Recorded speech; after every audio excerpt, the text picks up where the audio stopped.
পরের খবরে আসবো। কালী পুজো এবং ছট পুজো নিয়ে নবান্নে বৈঠক ডেকেছেন মুখ্য সচিব মনোজ পন্থ। উৎসবের প্রস্তুতি নিয়ে বৈঠকে আলোচনা।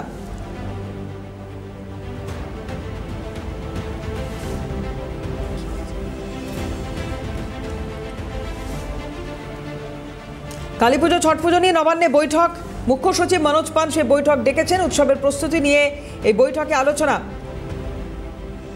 সমস্ত ডিএম, এসপি, সিপিদের ভার্চুয়ালি বৈঠকে থাকার নির্দেশ। দুপুর 12টা থেকে শুরু হবে এই ভার্চুয়াল বৈঠক। খালিদ জামাল আমাদের প্রতিনিধি রয়েছেন টেলিফোনে। খালিদ, কি জানা যাচ্ছে?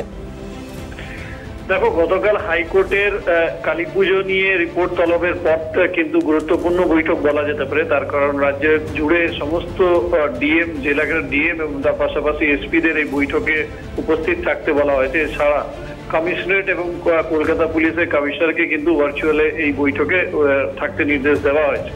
মূলত কালী পুজোতে যে ব্যবস্থাপনা রয়েছে তার প্রস্তুতি কিভাবে রয়েছে, প্রত্যেক জেলা থেকে রিপোর্ট নেওয়া এবং তার পাশাপাশি কলকাতায় প্রস্তুতি কি রয়েছে, এই সমস্ত বিষয় নিয়ে কিন্তু মূলত বিস্তারিত আলোচনা হবে।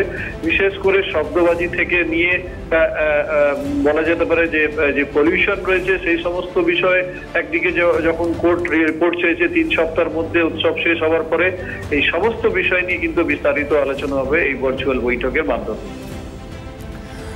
প্রত্যেকবারই এই শব্দবাজি বা ইত্যাদি নিয়ে একটা চ্যালেঞ্জের মধ্যে থাকতে হয় কলকাতা পুলিশকে বা প্রশাসনকে। সেক্ষেত্রে এবার এটা কতটা নিয়ন্ত্রণে রাখা সম্ভব বলে মনে করা হচ্ছে? দেখো, ইতিমধ্যে কলকাতা পুলিশের পক্ষ থেকে নির্দেশিকা জারি করা হয়েছে এবং তারা যাতে শব্দবাজি ব্যবহার না করা হয় এবং তার পাশাপাশি বিশেষ করে ফানুসের উপরে কিন্তু নিষেধাজ্ঞা জারি করা হয়েছে। সেটা কিন্তু ইতিমধ্যে 2019-এর যে নোটিফিকেশন সেটা জারি করেছে কলকাতা পুলিশ। এবং তার পাশাপাশি রাজ্য জুড়ে যাতে এই ধরনের যে নিষিদ্ধ শব্দবাজি রয়েছে বা বেআইনি যে শব্দবাজিগুলো রয়েছে সেটা যাতে না হয়, তার জন্য কিন্তু এই নির্দেশ আজকে মুখ্য সচিব সমস্ত এসপি এবং জেলা শাসকদের দেবে এবং তার পাশাপাশি যাতে এই গ্রিন ক্র্যাকার্স ব্যবহার করা হয় সে নির্দেশ কিন্তু এই বৈঠকের মাধ্যমে দেবে বলে জানা যাচ্ছে। অনেক ধন্যবাদ খালিদ। কথা বলছিলাম, খালিদ জামাল ছিলেন টেলিফোনে।